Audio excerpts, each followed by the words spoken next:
The Niger government tells the world superpower, the USA, it no longer wants its troops and drones on its soil and must leave immediately. Communiqué. The government of the Republic of Niger informs national and international community that, on March 12, 13 and 14, 2024, its representatives, under the authority of His Excellency Mr. Ali Mohamed Lamine Zen, Prime Minister, had a series of working meetings with an American delegation composed of the Deputy Assistant Secretary of State for African Affairs, Head of Mission Ms. Phee, Dr. Céleste Wallander, Undersecretary of Defense for International Security Affairs, the General Michael Langley, Commander-in-Chief of Africom, and Mrs. Kathleen Fisbon, Ambassador of the United States of America to Niger. In terms of format, the arrival of the American delegation did not respect diplomatic practices. Indeed, it was unilaterally, by verbal notice, that the American government informed the Nigerian government of the date of arrival and the composition of its delegation, as well as the Nigerian authorities it intended to meet, without any details as to the purpose of his visit. It is therefore out of courtesy and following our age-old traditions of welcome and hospitality that the government received the American delegation. In substance, the exchanges between the two delegations focused mainly on the military transition underway in Niger, cooperation between the two countries, in particular military cooperation and the fight against terrorism, the political orientations and perspectives of Niger in their areas relating to the choice of partners on the diplomatic, military and strategic levels, as it is clearly understood in the American approach that all these three questions are deeply linked. Regarding the current transition and the return as soon as possible to a constitutional and democratic order, the government of Niger has reaffirmed its firm desire to organize, as soon as possible, the return to normal constitutional life. This is a solemn commitment, with full responsibility, from the President of the National Council for the Protection of the Fatherland, Head of State, as expressed in his address to the nation on August 19, 2023. On the choice for its diplomatic, strategic and military partners, the government of Niger regrets the desire of the American delegation to deny the sovereign Nigerian people the right to choose their partners and the types of partnerships capable of helping them to truly fight against terrorism, even though the United States of America has unilaterally decided to suspend all cooperation between our two countries.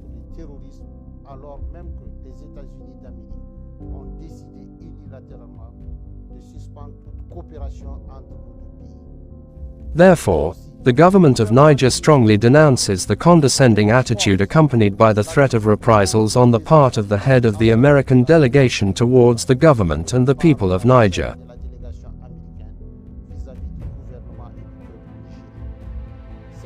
This attitude is likely to undermine the quality of our centuries-old relations and undermine the trust between our two governments already damaged by the events of October 19, 2023. Regarding the specific cases of the Russian Federation and the Islamic Republic of Iran, two countries with which Niger has maintained diplomatic relations for several decades and which particularly focus the interest of the United States of America. The government wishes to bring to the attention of the Nigerian people and all people of the international community that it has never signed a secret agreement with its partner countries. All agreements signed by Niger since the advent of the National Council for the Safeguarding of the Homeland respect international law and transparency rules. This is why the government of Niger rejects the false allegations of the head of the American delegation, consisting of maintaining that it had signed a secret agreement on uranium with the Islamic Republic of Iran. This cynical approach, usually used to discredit, demonize and justify their threats against states, is reminiscent of the example of the Second Iraq War. Indeed, Nigerians and the entire international community still remember the false evidence brandished by the American Secretary of State before the Security Council to justify American aggression against Iraq, and that in this affair, the government of President Tanja had been falsely accused of having supplied uranium to the Baghdad authorities, even though it is public knowledge that the exploitation of Nigerian uranium is totally controlled by France.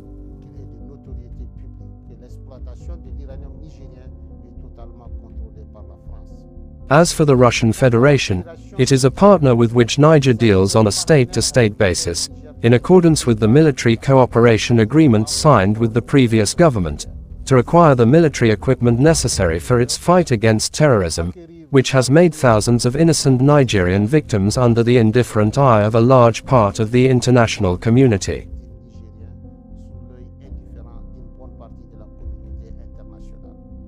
Finally, Niger reaffirms its solemn commitment to cooperate in transparency and respect for its sovereignty, with all countries and people loving peace and justice, in accordance with the rules of international law. On cooperation between the two countries, in particular military cooperation and the fight against terrorism, should we recall this? The American presence on the territory of the Republic of Niger is illegal and violates all constitutional and democratic rules which require that the sovereign people, particularly through their elected representatives, be consulted for the installation of a foreign army on the national territory. Thus, it was by simple verbal notice number 174 of July 6, 2012 that the American side unilaterally imposed on Niger an agreement relating to the status of United States military personnel and civilian employees of the American Department of Defense on the territory of the Republic of Niger. This agreement is not only profoundly unfair in its substance, but also does not meet the aspirations and interests of the Nigerian people for the following objective reasons. First, it forces Niger to pay bills linked to taxes on American military aircraft which the latter must normally pay and which cost Nigerian taxpayers billions of CFA francs. Then, the competent Nigerian authorities have no information on the military activities carried out from American bases in Niger and are unaware of the civilian and military personnel as well as the American equipment deployed on Nigerian soil. Finally, the American Army has no obligation under the agreement to accede to Nigerian requests for support against the terrorist groups who assassinate our valiant defense and security forces and massacre our hard-working populations. Also, since July 26, 2023 and the advent of the National Council for the Protection of the Fatherland, the American government has decided unilaterally and abruptly to suspend its military cooperation in violation of the agreement imposed on the Nigerian people by invoking Article 710(08) of the Consolidated Appropriation Act, without going to the end of his logic which would require him to withdraw his soldiers from Nigerian territory. Furthermore, for several weeks, the Nigerian government has noted illegal overflight activities over its territory by American aircraft which are likely to call into question the sincerity of their partnership and the relevance of maintaining the cooperation military agreement. In view of all the above, the government of Niger, taking into account the aspirations and interests of its people, decides with full responsibility to denounce with immediate effect the agreement relating to the status of United States military personnel and civilian employees of the United States Department of Defense in the territory of the Republic of Niger. A diplomatic correspondence will be sent to the American side to this effect, made in Niamey on March 16, 2024.